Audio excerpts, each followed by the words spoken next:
যখন আন্দোলন হয়েছিল তখন সেখানে কেউ চিন্তা করেনি আমার পাশের মানুষটির পোশাক কি। জুলাইয়ের আকাঙ্ক্ষার প্রথম চপটাঘাত। জুলাই ছিল হচ্ছে আপনার কোটা না মেধা। যেই মুহূর্তে জুলাই সংগঠিত হলো তখন আপনার কোটা না মেধা, এই মেধা কোথায় গেল? যে মুহূর্তে যে সময়ে জুলাই আন্দোলনটি সংগঠিত হয়েছিল তৎকালীন যেই রাষ্ট্র ক্ষমতা, রাষ্ট্র ব্যবস্থা, সে রাষ্ট্র ব্যবস্থার গণতান্ত্রিক চর্চাটি ভীষণ রকমের ভঙ্গুর, এক অর্থে গায়েবানা একটা গণতান্ত্রিক চর্চার প্র্যাকটিস ছিল। প্রসঙ্গক্রমে 2013, 2018 এবং 2024-এর যে ইলেকশন, সেটা ভিভিডলি আমাদের সবার সামনে। এবং আমার মনে হয় আমি শহীদ ভাইয়ের অনেক টক শো দেখেছি এই বিষয়ে যখন এই ইলেকশনটি হচ্ছিল। তো সেই বাস্তবতাতে আমাদের জুলাইয়ের আকাঙ্ক্ষা কি ছিল? জুলাইয়ের আকাঙ্ক্ষা ছিল সিস্টেমের পরিবর্তন। শব্দটা আমি আবার বলছি, সিস্টেমেটিক পরিবর্তন, এবং সেটি কোনোভাবেই কিন্তু রাজনৈতিক সিস্টেমের মধ্যে সীমায়িত না। জুলাই কি ছিল? জুলাই ছিল হচ্ছে আপনার কোটা না মেধা, রাইট? এই আন্দোলন দিয়ে শুরু হলো। তাহলে কোটা কি? কোটা সরকারি চাকরির কোটা, তাই তো? সরকারি চাকরির কোটা মানে হচ্ছে একটা মানুষের রুটি রুজি জীবিকা নির্বাহের এক ধরনের মেধার প্রতি মেরিটোক্রেসিকে প্রাধান্য দেওয়া। এই যে চর্চা, সেই চর্চা এবং একই সাথে তৎকালীন সময়ে অনেক প্রাণের যে হত্যা, সেটি কিন্তু ভীষণভাবে আমাদের বিবেক এবং আমাদের কাছে অনেক আমাদের আকাঙ্ক্ষাটাকে আরো জাগিয়ে তুলেছিল, ঠিক আছে? এবং কোনোভাবে এটা তো কামনীয় না। কিন্তু জুলাইয়ের পর কি হলো? আপনি আন্দোলনটা করেছিলেন কি? কোটা না মেধা, অর্থাৎ আপনার কোনো কোটা পদ্ধতিতে হবে না, মেধার ভিত্তিতে আপনি সরকারি চাকরি পাবেন। তাহলে জুলাইয়ের পরে কোটার ভিত্তিতে উপদেষ্টা কিভাবে হয়েছেন? এটা আমার প্রথম প্রশ্ন। যেই মুহূর্তে জুলাই সংগঠিত হলো তখন আপনার কোটা না মেধা, এই মেধা কোথায় গেল? একটা সরকার গঠন করার জন্য ডেফিনেটলি আপনার একটা অভিজ্ঞতা দরকার, একজন উপদেষ্টা হওয়ার জন্য সেই বিষয়ক জ্ঞান থাকা দরকার, কর্ম অভিজ্ঞতা থাকা দরকার, তাই তো?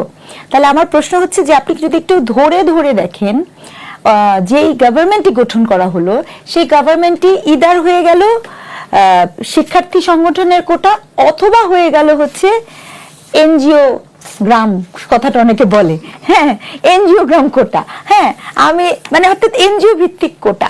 আমার প্রশ্ন হচ্ছে রাষ্ট্র কবে কখন, আমি আবার শব্দটা বলছি, রাষ্ট্র কবে কখন শিক্ষার্থী অথবা এনজিও চালালো? বা রাষ্ট্রের পলিসি মেকিং এ ডেফিনেটলি এনজিওর অনেক জায়গা আছে, আমি এটাও অ্যাকনলেজ করতে চাই, শিক্ষার্থীদেরও অনেক জায়গা আছে, কিন্তু সেই জায়গাটা কখন পলিসি মেকার্স বা মানে পরিচালনার জায়গায় হলো? তার মানে আপনি প্রথমে কোটা না মেধা এই আলাপ করে নিজেই কোটা হয়ে গেলেন। জুলাইয়ের আকাঙ্ক্ষার প্রথম চপটাঘাত। দ্বিতীয় চপটাঘাত, বলেছিলাম যে আমরা সবাই একসাথে একটা সিস্টেম পরিবর্তন করব যেখানে বৈষম্য, হ্যাঁ, শব্দটা লাইনটা ছিল কি? বৈষম্যহীন বাংলাদেশ, হ্যাঁ। এবং এখানে ওই স্লোগানগুলোর মধ্যে ছিল অনেক সুন্দর সুন্দর স্লোগান। একমাত্র স্মার্ট সিটি বসুন্ধরা, আধুনিকতায় এক ধাপ এগিয়ে। বৈষম্যের এগেইনস্টে কিন্তু আমরা ঐতিহাসিকভাবে একজোট, সেটা 71 থেকে শুরু করে আপনি দেখবেন সবসময় আমরা বৈষম্যের এগেইনস্টে অবস্থান করেছি। তো ভালো কথা, আপনি 24 জুলাই হওয়ার পরে 5 আগস্টের পরবর্তী সময়ে আপনি কি করলেন? হঠাৎ করে আপনার ছবি, দৃশ্যপট সব জায়গা থেকে দেখা গেল কি সকল কিছু পুরুষালী হয়ে গেল, হ্যাঁ, কোনো মেয়ে নাই সেখানে। আমি তো একজন নারী, তাই না? এবং আমি একজন শিক্ষক। তো হঠাৎ করে কবে কখন আপনি দেখবেন যে আপনি যদি এখনো খুঁজে আর্কাইভ করে আপনাদের অনুষ্ঠানে যদি সম্ভব হয়, আসলে এই যে পেছনের এই জায়গাতে দেখানো উচিত, আপনি দেখবেন ঐক্যমত্য কমিশনের মিটিং বা এগুলো খুঁজে দেখবেন যে একজন নারী খুঁজে সেখানে পাওয়া যাচ্ছে না। তার মানে কি হঠাৎ করে বাংলাদেশের নারীরা মেধাহীন হয়ে গেল? হলো, আচ্ছা। এবং নারীকে ভীষণ রকমের স্লাট শেমিং করা শুরু হয়ে গেল। যেই নারী জুলাইয়ের সময় আপনার জায়গায় স্থান করে নিল বাঘিনী, 5 আগস্টের পরে সেই নারী কিভাবে হয়ে গেল কোড অ্যান্ড কোড বেশ্যা? বাঘিনী থেকে বেশ্যা। আচ্ছা, এরপরে আসেন বইয়ের পাতা। বইয়ের পাতাতে কত সুন্দর একটা ছবি ছিল আপনাদের যদি মনে থাকে, হ্যাঁ, হিন্দু মুসলিম গাছের একটা ছবি, হ্যাঁ, পাতা ছেঁড়া নিষেধ লেখা ছিল। এনসিটিভি থেকে বইয়ের পাতাতে প্রথমে আপনি সিদ্ধান্ত নিলেন যে এটি স্থান দিবেন, ওখান থেকে আদিবাসী সরিয়ে দিলেন।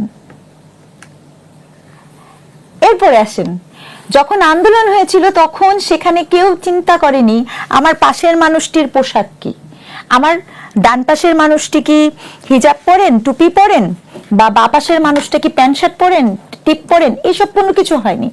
আন্দোলনের পরে হঠাৎ করে আপনি আমার পোশাককে জাস্টিফাই করা শুরু করলেন। মনে করে দেখেন, ঢাকা বিশ্ববিদ্যালয়ের লাইব্রেরিয়ান একজন ঢাকা বিশ্ববিদ্যালয়ের শিক্ষার্থীকে কি জঘন্য ভাষায় কুরুচিপূর্ণ মন্তব্য করেছিল তার পোশাক নিয়ে।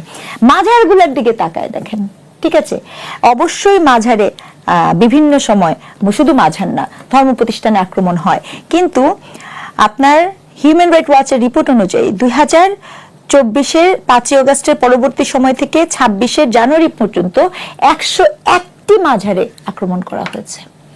দ্যাট ইজ মানে ইনসেন। এই আক্রমণে আপনি কি চুলের সময় বলেছিলেন যে মাঝার আমরা শুধু মাঝারপন্থীদের আমাদের সাথে নিব না, এরকম কোনো কিছু ছিল? আপনি হঠাৎ করে জুলাইয়ের পরে নেমে গেলেন রাস্তায় হাঁটতে, যেয়ে রাস্তায় আপনি হেঁটে যাচ্ছেন, আপনাকে আপনার চুল দাঁড়িয়ে আছে, ছেলে মেয়ে মানুষ তো গেল, আমরা গেলাম, এবার আসেন ছেলেদের কথা বলি। আপনি চুল দাড়ি আছে, আপনি নৈতিক দায়িত্ব মনে করলেন যে আপনাকে আমি এখন চুল দাড়ি কেটে দিতে পারি। আপনি রাস্তা দিয়ে হাঁটবেন, আপনাকে আমি বলতে পারি যে আপনি কি পোশাক পরে হাঁটবেন। এটা কি জুলাইয়ের আকাঙ্ক্ষা ছিল? জুলাই কি এইসব নিয়েছিল? এবং সবচেয়ে বড় ব্যাপার, আপনি এই সকল কিছু করে এত মানুষের প্রাণ ত্যাগ, এত মানুষের যে স্পিরিট, সেই স্পিরিটকে আপনি ধূলিসাৎ করে দিলেন। 1969 বাংলাদেশকে একটি স্বাধীন, 69-এর গণঅভ্যুত্থান বাংলাদেশকে একটি স্বাধীন রাষ্ট্র, স্বাধীন পতাকা দিয়েছে। 1990 সালের গণঅভ্যুত্থান স্বৈরাচারী শাসন ব্যবস্থা শুধু না, আপনার মানে গণতান্ত্রিক যে ভোট চর্চা সেটা দিয়েছে। প্রশ্ন, 2024 সালের এই যে গণঅভ্যুত্থান, সেই গণঅভ্যুত্থান